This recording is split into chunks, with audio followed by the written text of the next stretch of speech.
กันเศร้าซะนะ น้ำขึ้นละน้ำในจุดต่างๆที่เคยมีน้ำช่วงฤดูฝนเริ่มขึ้นแล้วก็ทำให้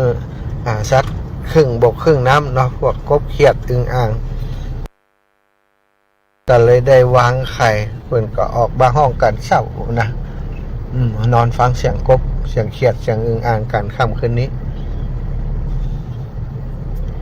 สะพานเขลังนครนะเมืองเก่าเขลังนครสะพานเขลังนครตอนนี้น้ำก็ขึ้นสูงในสถานล้นตลิ่งละตลิ่งตีมีถนนเรียบน้ำวังตอนนี้น้ำขึ้นเต็มละสามารถจะสัญจรได้ถนนสายเรียบแม่น้ำวังเรียบตั้งลุ่มเนอะตั้งบนยังปลอดภัยอยู่สูงอยู่ยังปลอดภัยแต่คืนนี้ก็บันแน่เพราะตอนนี้ก็คือที่เขื่อนกิวลมเนาะก็ระบายน้ำออกเรื่อยๆถ้าน้ำตั้งเหนือ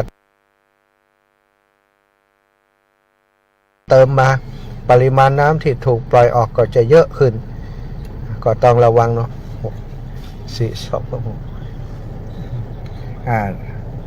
คนที่อยู่ท้ายน้ำคนที่อยู่พื้นที่รับน้ำตั้งใต้ลงไปตั้งแม่พริกตั้งเถินนะที่อยู่ใกล้น้ำก็คงจะเตรียมตัวระมัดระวังกันแล้วนะตอนนี้น้ำก็น่าจะไปถึงตั้งแม่พริกตั้งเถินตั้งแม่พริกเป็นที่เรียบร้อยแล้วก็จะล่องไปจนถึงตากถึงอย่างพุทธศาสนา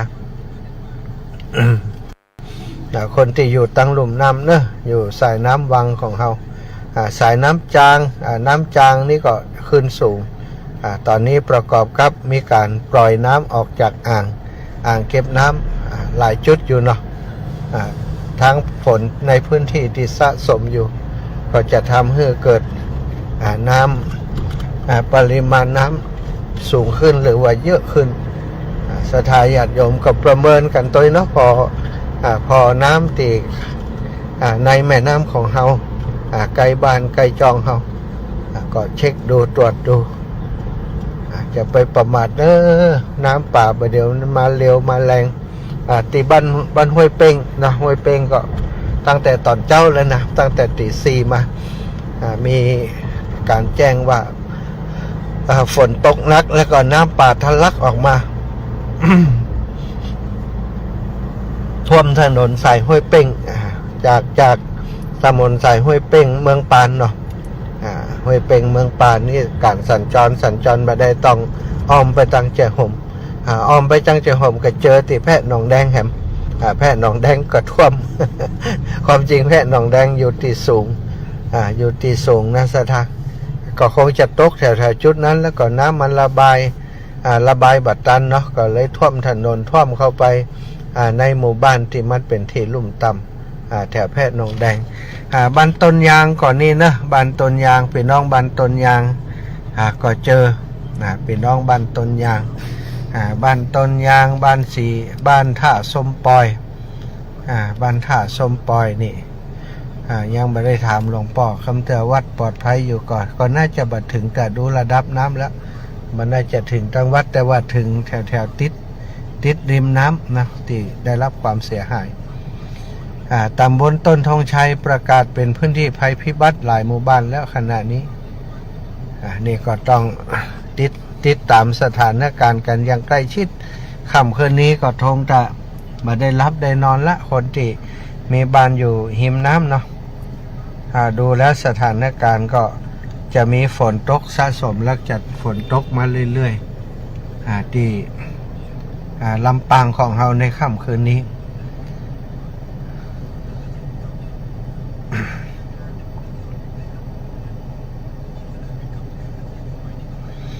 ศรัทธาญาติโยมที่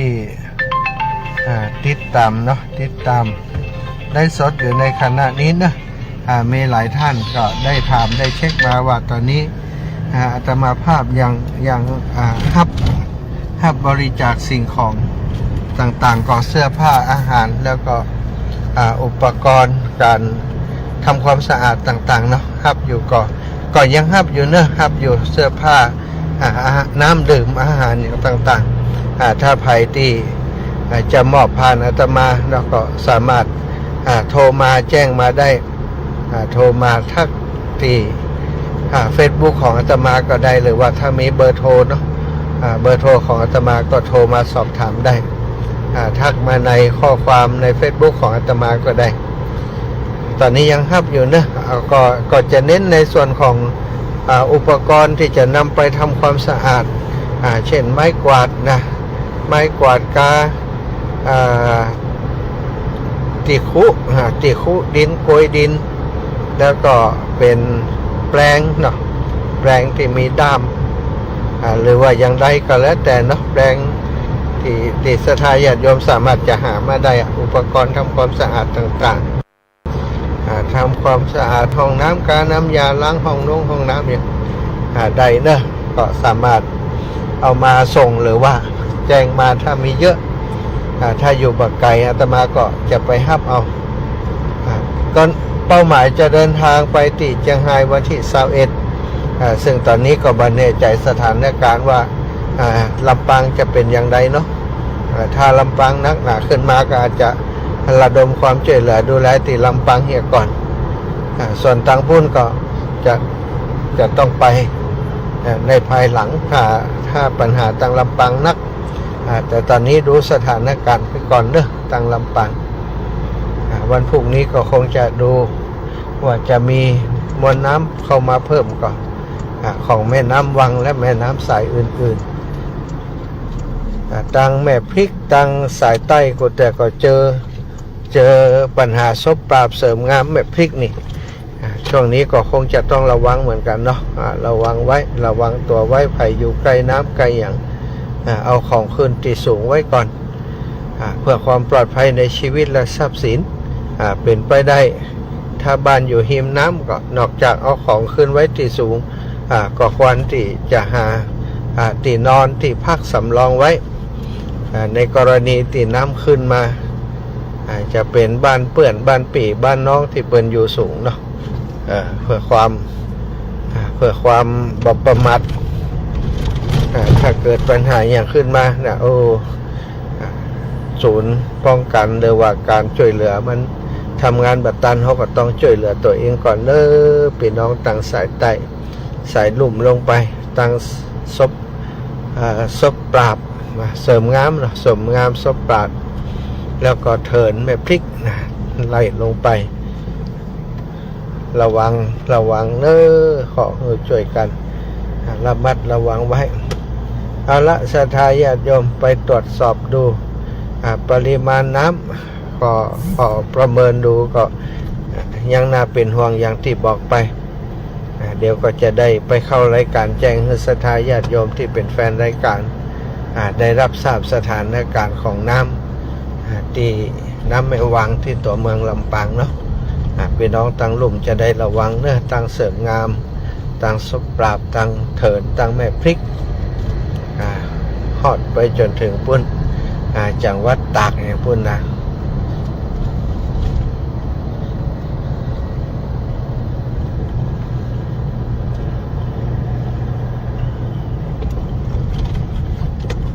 ตะวันนี่ก็พะเยาเนาะสถาพะเยาก็แถวหน้ามอพะเยาจริงๆก็เป็นที่สูงนะมันน่าจะเกิดปัญหาน้ำท่วมขนาดนั้นแต่ว่าก็เกิดไปแล้วเนาะอย่างที่ศรัทธาญาติโยมหลายท่านหลายคนได้หันตังในภาพข่าวต่างๆที่เปิดได้ลงข่าวลงคลิปไปสถานการณ์ก็นักหนาที่พะเยาก็เป็นเหตุให้ตังได้รับความเสียหายเยอะเนาะตอนนี้น้ำลดลงละแห้งละแต่คีเปอร์คีตมนี่สูงจนรถต่างๆนี้เอาออกมันได้นะสถานรถเก๋งรถยางจมคีเปอร์เป็นเกิงกันคีเปอร์คีโคนทั้งนั้นเข้าไปทักไปถมก็คงจะประเมินประมาณได้ว่าคีเปอร์มาจากไหนเนาะไหลมาจากบนป่าบนดอยพื้นที่ทำการเกษตรต่างๆเมื่อมันแบบมีไอ้อย่างอุ้มดินไว้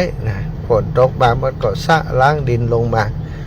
เลยทำให้เป็นดินโคลนดินขี้เปอะขี้โคลนต่างๆไหลมากับน้ำแดงปะลึกปะลึง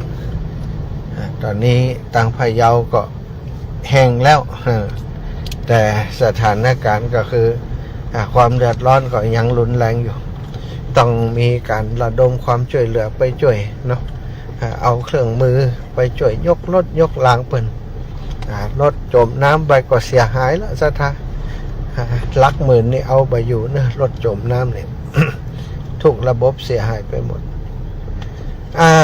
การออกไปตรวจสอบดูสถานที่ที่ประสบภัยน้ำท่วมค่ำคืนนี้เรียบร้อยแล้ว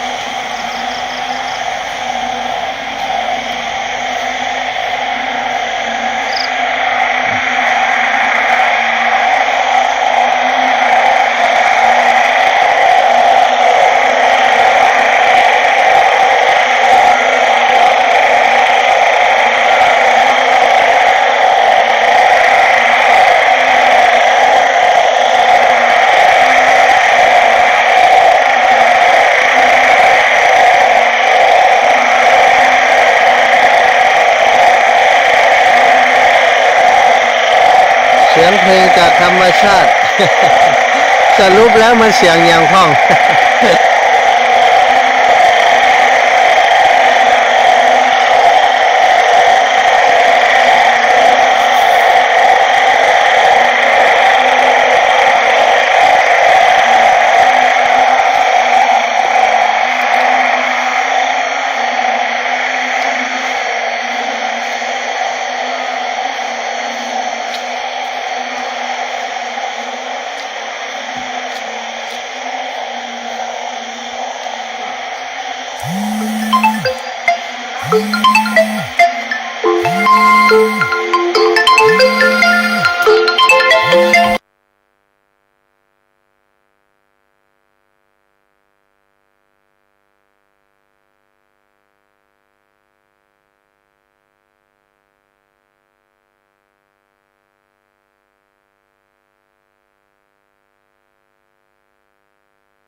ไปตรวจน้ำท่วมมานะศรัทธาญาติโยมทั้งหลายสถานการณ์น้ำท่วมที่ลำปางตอนนี้นะก็น้ำปริมาณน้ำในแม่น้ำวังก็ยังน่าเป็นห่วงแล้วก็มีแนวโน้มว่าฝนจะตกลงมาอยู่ในค่ำคืนนี้ตั้งห้วยฮีแม่ไซคำเดี๋ยวจะเช็คไปตั้งแม่ไซคำว่าสถานการณ์เป็นอย่างไรพ้องเนาะตั้งแม่ไซคำตอนนี้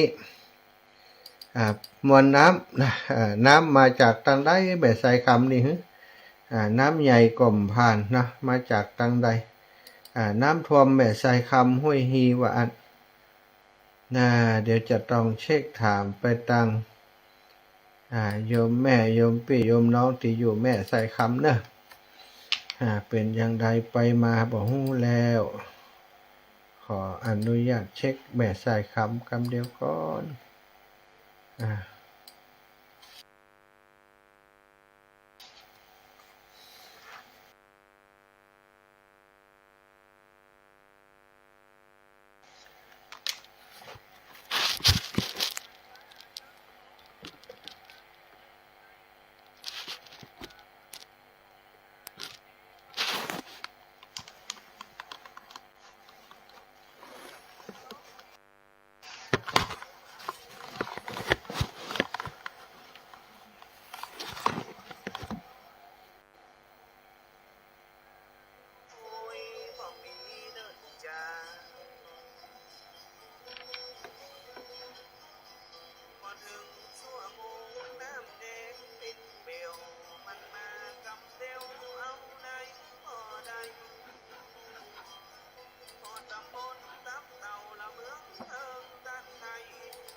ข